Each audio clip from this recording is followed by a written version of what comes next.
All right, C1x Report, Ledgestone Round 1. Third tournament that I'm doing these C1x reports for. For those unfamiliar, C1x is a disc golf mobile app that I built for stat keeping, tournament, casual rounds, all of the above. The idea is to eventually get a report out like this. And in these videos, I enter rounds from Pro Tour events. We take a look at the stats. I put a little graphic together. We give the round a grade at the end.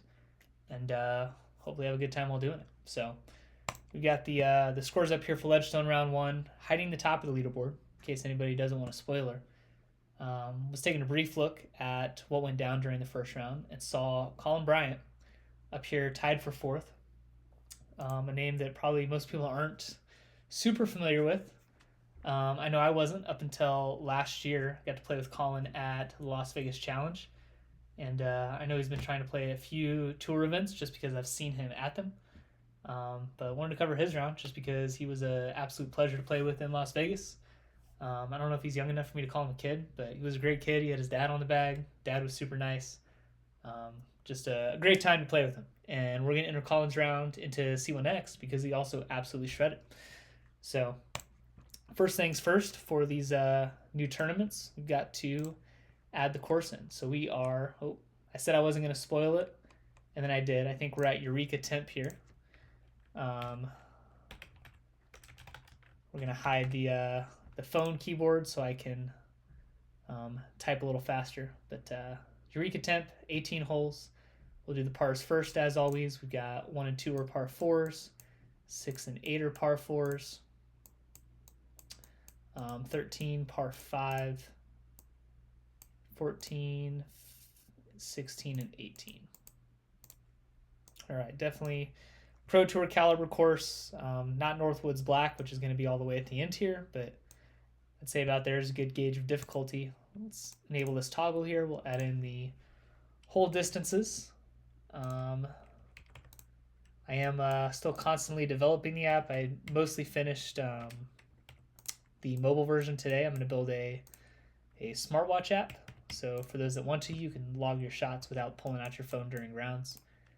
I typically wear an Apple Watch when I'm playing on my non-throwing hand, of course, but it'd be nice to be able to keep some detailed stats without having to use my phone at all. Don't worry about GPS or anything. We'll get into the shot logging here in a minute once I'm done entering these distances in. What hole is that on there? Hole 10, 425, 300, 364, 1105.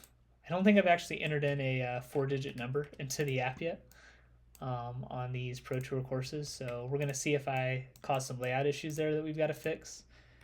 If I find those, I won't fix those in this video.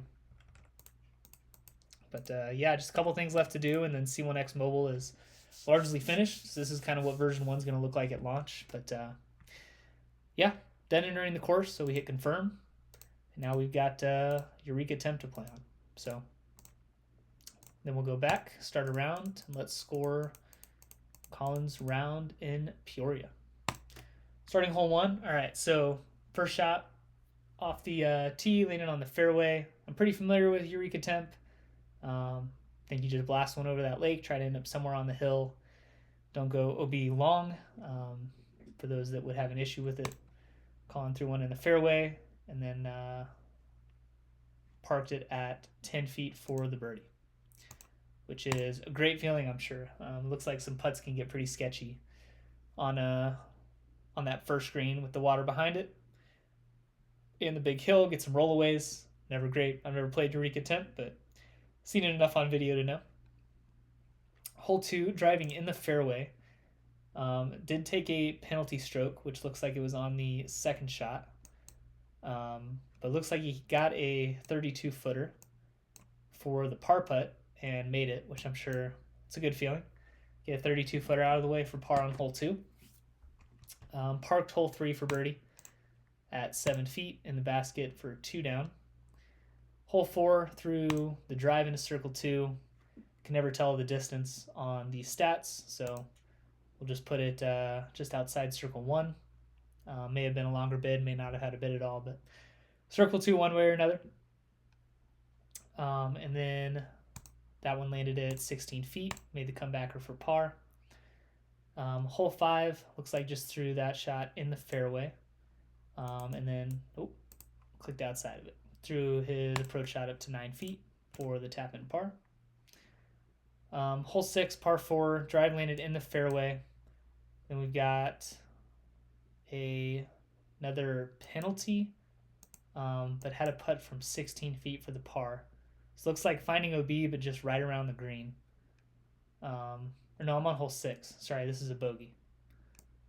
Disregard. Let's undo. Undo. All right, so drive was in the fairway. We'll assume that he took the penalty, but he was not putting from the circle. We'll just say he was in the fairway again. He threw the upshot to 16 feet and then tapped in. So that was for the bogey, not the par. Back to 1 under, though. Still under par for the round. Hole 7, drive landed inside of circle 1. But he looks like he missed the C1x putt for birdie. Had a comebacker from 9 feet in the basket for par. Hole 8, driving the fairway, upshot to 21 feet and in the basket for birdie. Hole 9 looks like just another missed C1x putt for birdie. Comebacker was only from 4 feet though, so tap and par. Doesn't feel good, I'm sure, but par's par. Hole 10, penalty off the tee. No missed putts, so we'll assume he was re-teeing or throwing from the fairway. I don't quite remember which hole 10 was. Maybe that was hole 10 maybe is the baseball field hole. So maybe he was throwing from the drop zone, which we would call the fairway here. But upshot to 7 feet and in the basket for bogey. And then he went on a tear. So hole 11 to 6 feet, parked it for birdie. Hole 12 to 22 feet in the basket for birdie. Hole 13 looks like 2 drives in the fairway, upshot to 12 feet and in the basket for birdie. Or 13, excuse me. Hole 14, drive in the fairway, upshot to 17 feet in the basket for birdie. 15, 26-footer for birdie. 16, fairway, 27-footer for birdie. It seems typically the PDGA Live putting distances are in, like there's a whole bunch of 16-footers and a whole bunch of 7-footers. Here, there's like a difference of 1 here, which is interesting. So it looks like maybe volunteer scorers do have, or player scorers or whatever, do have the ability to enter in exact distances. They just maybe typically don't. That is one thing I'd like to add in C1x eventually is precise distance measurements and not these ranges. But for the sake of simplicity right now, getting people familiar with the app, we'll stick with the ranges. So had the 27-footer on hole 16 in the basket for birdie there. 17, drive to 22 feet in the basket for birdie. And then 18, it looks like just 2 shots in the fairway. Third shot to 13 feet and in the basket for the par. So we'll hit finish round. And that is Colin's round 1 at Ledgestone at Eureka Temp. So we'll take a look at the stats here. C2 putting 0%, not great, but 85% C1X putting is really good. I know he had those 2 missed birdie putts on the front 9 that I'm sure he'd like to have back, but there's always going to be a few of those. Knock the rest of them down. Certainly not bad. 67% inside circle 1 for regulation. That's great driving on any Pro Tour course. Could always be better, but it could certainly be a lot worse. And in these videos, I've graded rounds that were a lot worse than 67% inside of circle 1 for birdie. So pretty ridiculous. New feature now is the C1X round grade. This is something I was doing at the end of reports, but it's something that I've now incorporated just into the app. So every round we'll get a C1X round grade. 8.61, one of the highest ones that we've seen, certainly in the MPO division. The grades are on a scale from 0 to 10. 10 being a perfect round, so that means you're parking every single hole, you're making every putt. It's a hard course, checking all the boxes. Just once again, the C1X round grade does not look at your score.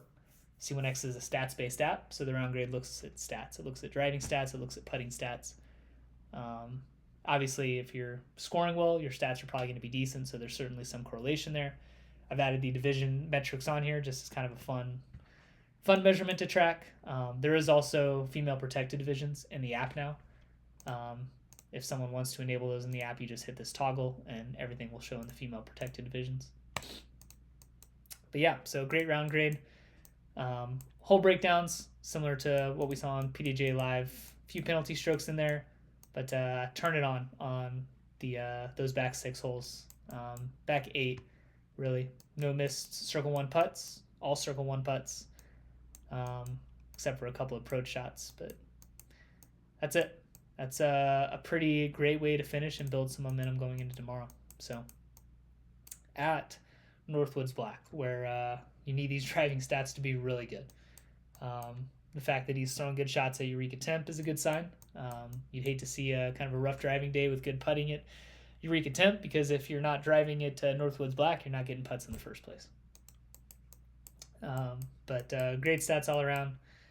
Throws versus putts, some new stats I've added in here, just kind of for fun. Lots of putts in that 11 to 22 foot range, which he did a good job of connecting on today. Looks like we had a couple misses at the edge of circle, but not too bad there.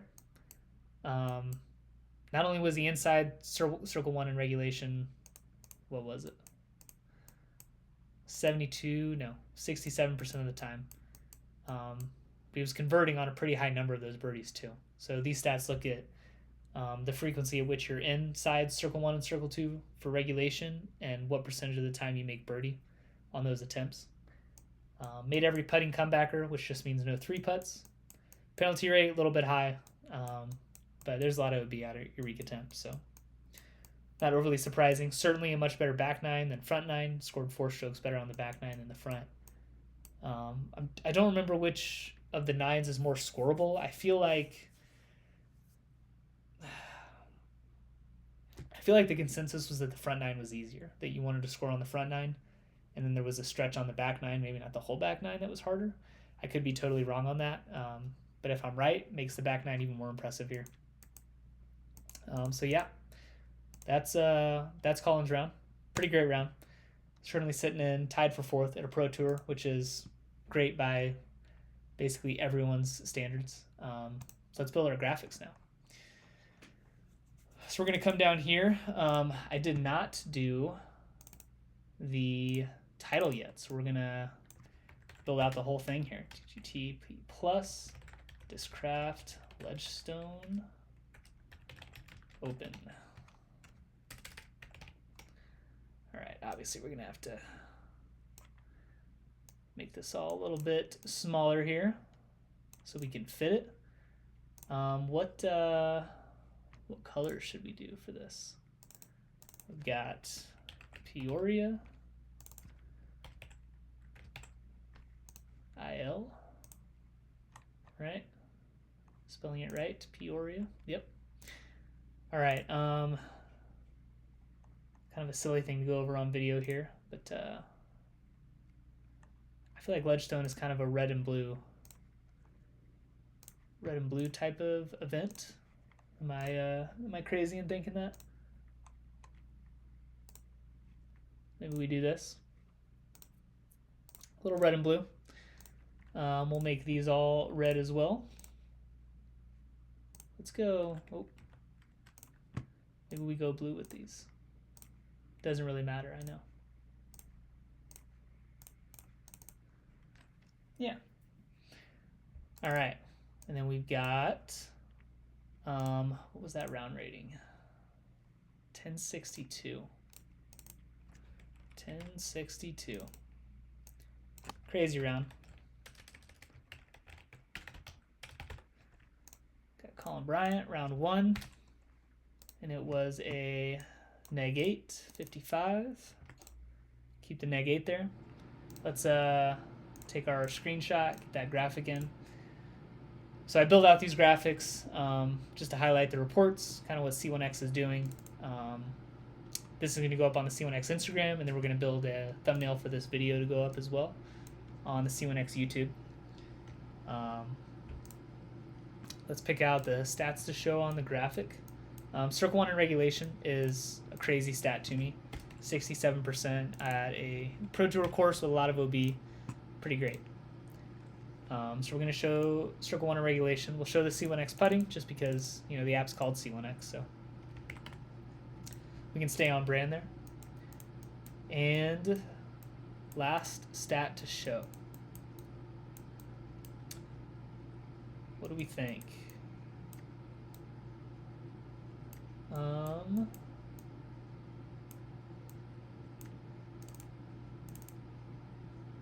Let's do the birdie streak one.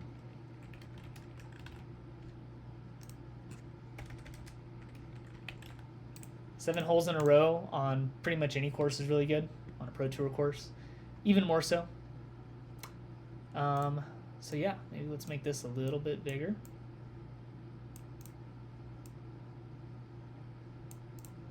Kind of center that. So yeah, that was Colin's round at Ledgestone. This will be the graphic going up on the C1X Instagram. Jump over to our YouTube thumbnail here. Definitely giving this a rating of buy. So we're going to stay right here. Moving to Northwoods Black over the next 2 rounds, and that's 100% a thrower's course.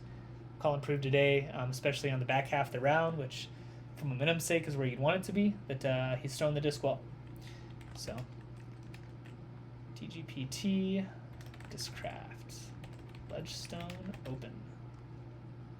Make it a little bit wider, a little bit smaller.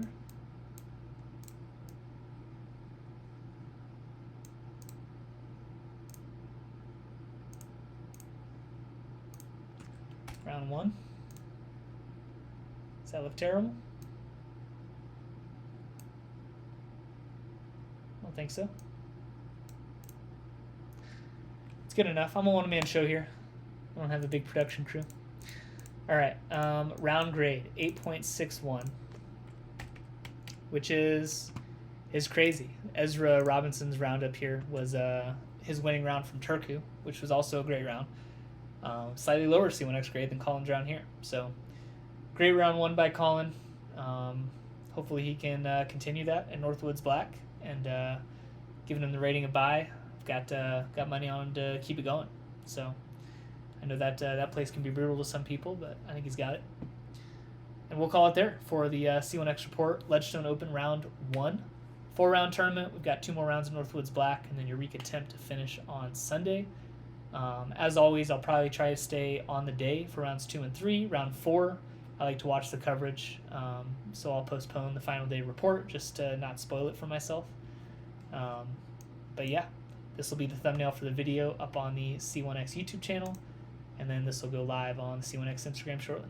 So we'll wrap it up there for round 1. As always, thanks for watching, and we'll see you in the next one.